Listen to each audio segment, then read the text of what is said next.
You better get used to this background in this hoodie, because that's quarantine life, baby. So, I think, probably about 6 months ago, I put out a video that I actually had filmed several months before then, and it was about trying to figure out my Myers-Briggs type. And I think the ones that I was talking about were INTJ, INTP, ESTJ, and ISTJ. And I'm in no way a professional psychologist. I'm not claiming to know a ton about Myers-Briggs, but I have learned a lot more, and I have felt more secure in my type, which is ISTJ. I don't know if I mentioned in that video if I had actually taken the test for work or not, which I did a year ago, about exactly a year ago. I think it was like last January, and I got an ISTJ. That's like the one that costs $50, and I've taken the one on Truity and 16 personalities. I most recently took it, and I just wanted to compare and contrast results from then versus now. So the last time I took the 16 personality type test, I got 99% feeling, 100% thinking, about 60% judging, and then like 55% sensing. This time, from 16personalities.com, type turbulent, not gonna be able to say that word, but basically the change from last time was assertive to turbulent. I'm not very clear on what that means, but I think maybe like turbulent just means that you change more. I don't know. ISTJ, T for turbulent, the role centennial, and strategy, constant improvement. And I just thought the constant improvement thing was interesting because ISTJs aren't really stereotyped in that way. And just kind of talking about stereotypes for a second, I do feel like I do fit a lot of them. I really don't like people all that much. Maybe that's why I do YouTube somewhat consistently, not really, is just to be able to have a platform to speak about things I want to. And people who, are subscribed and don't know me in real life, I'm really quiet and really socially awkward. I'm sure you kind of can get that from my videos, but I also don't talk about really mental health in real life because I don't really have anyone I feel comfortable talking to it. So about it. So YouTube is a really good outlet for me. So, you guys can't really see my whole personality, which I believe is much more stereotypically ISTJ. And some of the stereotypes I fit in is, socially awkward, very introverted, don't like people. I can be stuck in my ways. I have a very specific way of doing things. Like, for example, when I'm loading a dishwasher, I have to put all the utensils right next to each other. I don't really know how that makes sense versus everyone I've ever lived with, it's oh, you can put them wherever, but me and my roommate have gone into things about that and just really weird things like that. Maybe I'll think of some more examples. Oh, I can't step on cracks, or those things for people who are visually impaired that have the little bumps on them that are near crosswalks, so that with their cane or their feet they can feel that. Can't step on those. If I touch, there's a box where I'm resting my camera on it, I have to touch it with my other hand. Really weird stuff like that. So yeah, stuck in my ways. I have really weird stuff like that. I come from a family that's really creative. I don't have creative bone in my body. I know this is gonna sound weird. Acting is the only really thing that I feel like I enjoy, and I've gotten many great opportunities to do that. I don't think I'm great, but it has really helped me kind of be able to express that part of myself, and I owe so much to my theater teacher, and I'm so grateful that I got to do student film a couple years ago, and those experiences really helped me come out of my shell and be more emotionally open. So yeah, with that, I just kind of, with the art thing, I've never really, this is gonna sound edgy, but I don't really see the value in art. I really I don't know, I just don't like pretentious art people, which is weird because I've had a lot of friends who are into drag or really wanted to become actors or singers or models or whatever, and I just don't get it. Also, I'm the worst person to have at a party. When I smoked, I would just smoke cigarettes, calm down, in the corner like the entire time. And I don't know, even if I knew a couple people there, it was like two. You don't want to drink or smoke with me, I'm so bored. So like those are some of the negative things about most ISTJs that I definitely fit into, and there's more. I don't want to make this video too long, but I'd say like some of the positive ISTJ things I can fit into is I feel like I'm very humble. Like I don't, I go to a community college. I have a work study job, which is just sitting at a desk and making spreadsheets and emails. I have good grades. I'm in the honor society, but like that's not something that I don't like. Getting good grades at a community college isn't hard. People are just fucking stupid, excuse my language. But yeah, I feel like also I can be very honest and not really care what people think, which is a double-sided sword. So like, I don't know, I just feel like I'm also a very steady person. Like, I've taken some time off this week to do YouTube because I really enjoy it, but it's like the only thing that I've taken off time to do. Other than that, I'm working on school stuff from 9 to 5 and doing my lectures in the evening. So this is really the only thing that I'm doing like for fun. Something that I really like about other ISTJs is even though we're very like quiet and keep to ourselves, like we're also very expressive when we interact with other people. And I think if you don't really get to know an ISTJ very well, you're gonna think they're cold and whatnot, and I can be like that even with people I care about and know really well. But if you get to know an ISTJ really well, like I think you'll come to like value their honesty, their straightforwardness, their just simple way that they put things. And I'm not trying to say I have all of those good traits, but I know other ISTJs who do. ISTJ stereotypes that I don't fit into. I'm not very good at math. Yes, I got an A in algebra last semester, but anything above algebra just goes over my head. Like for example, I did honors physics in high school, and I think I did honors physics for like 2 months, and then I dropped and I got like a C in that class. So I just, I can't do math, I don't know.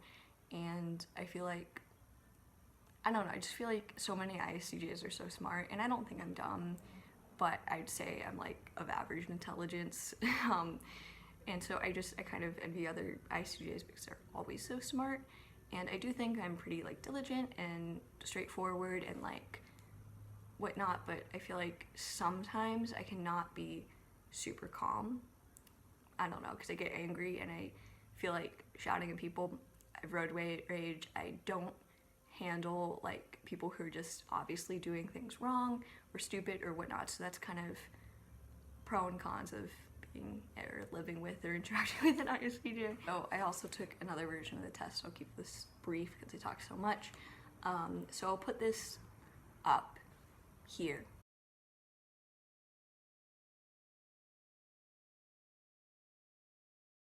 I'm not going to go into every function because if you're not super familiar with it, it's not going to make a lot of sense. But basically, I just got ISTJ for everything and for every single type. And so my extroversion versus introversion, 91.9% introversion, I think that makes sense.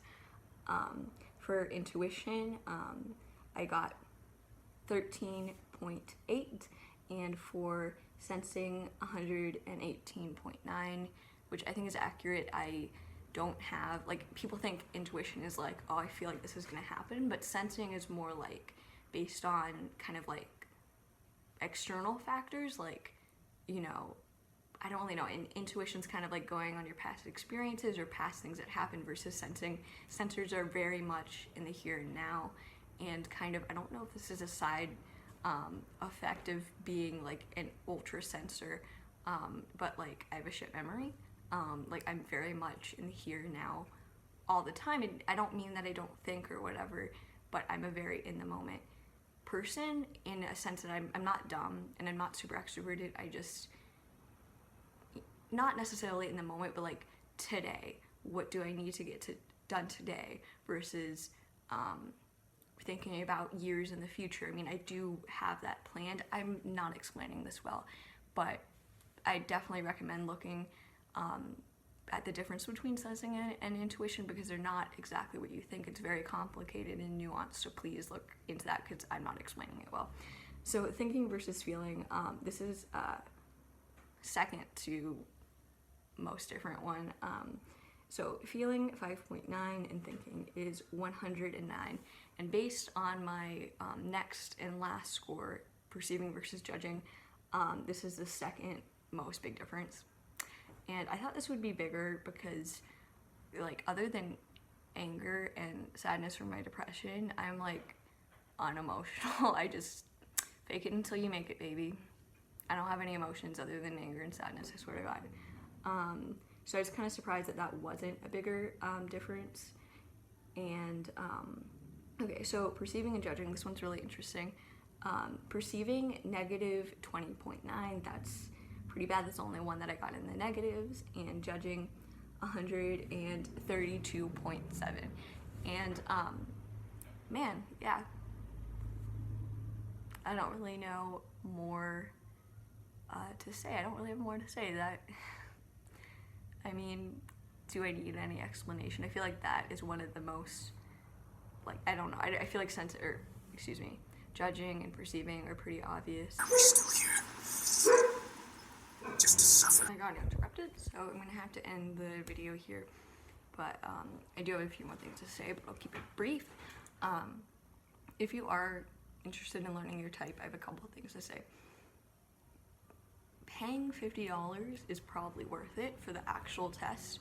However, I really do like these two tests that I've showed you my results from, because they break it down on like percentages, and this one that we just looked at like shows again, depending on what angle you're using it, what lens you're looking through this test with, you know, you can get a different result. And also there's like super egos, for example. ISTJ's super ego is INFJ, which I really don't like INFJs. I know two INFJs in my family. I don't get along with them. I think they're weak. I don't think they can get anything done. And I don't, like, how are they judgers? I'm sorry, I'm not an INFJ. I want nothing to do with them. Stay away. You're disgusting. I'm just kidding, but in general feelers and intuitives, stay away. You've been warned. All jokes aside, it is good to do the official version. However, these are helpful as well. The last type that I got, like, all throughout my teenage years was INTJ. I love INTJs, they're my favorite type, but anyways, I think I'm not smart enough. I think I'm not, like, I don't really care about constant improvement. Like the test said, like, I want one job for the rest of my life. I don't want to have a family. I just want a steady life. Maybe that's a shitty example, but like, I'm just like a very by the book person, and so I don't really feel like I am much of an INTJ. So I think seeing that change was actually a really good thing. I learned a lot about myself. So the last thing I want to mention is Enneagram. I might have said that at the beginning of my video. I actually took Enneagram this last weekend, and so I've been kind of learning about it a little bit. I don't know as much about it as I do Myers-Briggs, so I apologize, but I got 5 wing 6, and last time when I made my last Myers-Briggs video, I'm not sure if I mentioned this, but I was categorized as a 1 wing 9, and ironically INTJs and 1 wing 9s are my favorite types out of those two tests respectively. 1 wing 9s, to put it simply, are kind of like the perfectionists. They are really good leaders. They are very like smart and passionate and just, I don't know, generally pretty cool. 5 wing 9s, or 5 wing 6s, a lot of people think that their kind of Myers-Briggs equivalent is INTJ, so I think that was really interesting. I remember looking at the differences like between the types, because they do have a lot in common, like between 1 wing 9 and 5 wing 6, and the one trait that made me be like, yeah, I'm a 1 wing 9, yeah, I'm a 5 wing 6 was antagonistic, and I'm just like, again, if you don't know me in real life, you're probably gonna say, you're not like that, but I am. Anyways, it sounds like I'm losing my mind, so I'm gonna go, but, you know, if you are looking for something to do in quarantine, why not learn a little bit more about yourself? I hope this was enjoyable in some way, probably not. Anyways, I'm gonna go do a chemistry lecture for 3 hours, so bye.